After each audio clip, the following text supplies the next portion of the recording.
25 avril 1944. Montréal.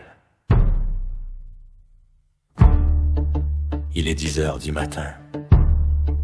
La Seconde Guerre mondiale fait rage depuis près de 5 ans. En Europe, une invasion se prépare.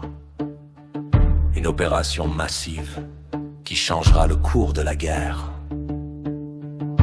Mais ici au Canada, le conflit semble lointain. Et pourtant, Montréal joue un rôle essentiel.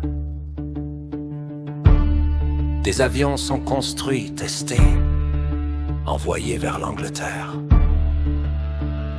Ce matin-là, personne ne sait que la guerre est sur le point de tomber du ciel. L'appareil s'appelle un bombardier B-24 Liberator. Numéro de série Viukatayat.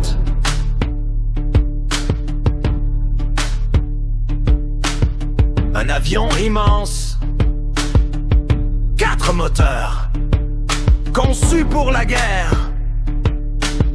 Mais ce vol n'est pas un vol de combat. Sa mission est simple, traverser l'Atlantique. Une mission de routine, du moins en apparence.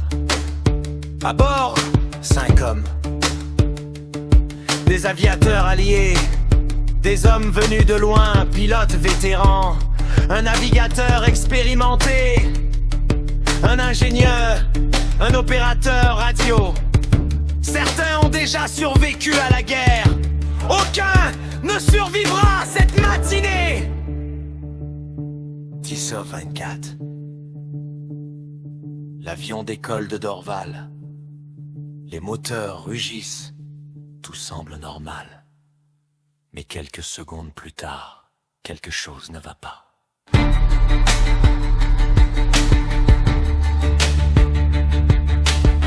L'avion peine à monter. Il semble lourd et stable. Comme s'il luttait contre quelque chose d'invisible. Les témoins lèvent les yeux. L'appareil vole trop bas. Beaucoup trop bas. Certains disent avoir vu une vibration étrange, d'autres une pièce se détacher. Dans le cockpit, l'équipage comprend.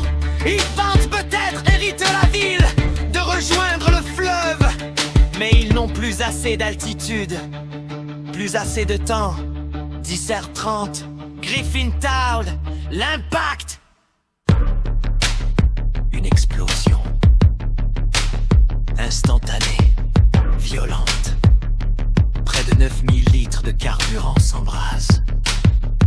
Une boule de feu traverse les rues droites. Des maisons disparaissent. Les fenêtres éclatent à des rues de distance. Le feu engloutit tout. Sans avertissement.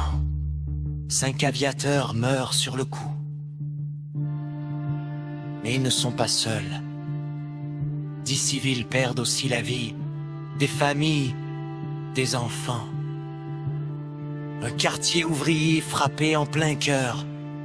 La guerre vient d'entrer dans la ville. Les pompiers arrivent rapidement. Mais le feu est incontrôlable. Le carburant d'aviation brûle plus fort, plus vite. Des explosions secondaires éclatent. Malgré tout, certains tentent de sauver des vies. Des actes de courage. Au milieu du chaos, une enquête est ouverte. La cause probable, une défaillance de la structure arrière de l'avion. Mais une grande partie de la vérité ne sera jamais connue. La guerre impose le silence. Et peu à peu, la tragédie est oubliée. Le monde est en feu. Les batailles se multiplient. Et ce drame devient une note en bas de page. Mais pas ici.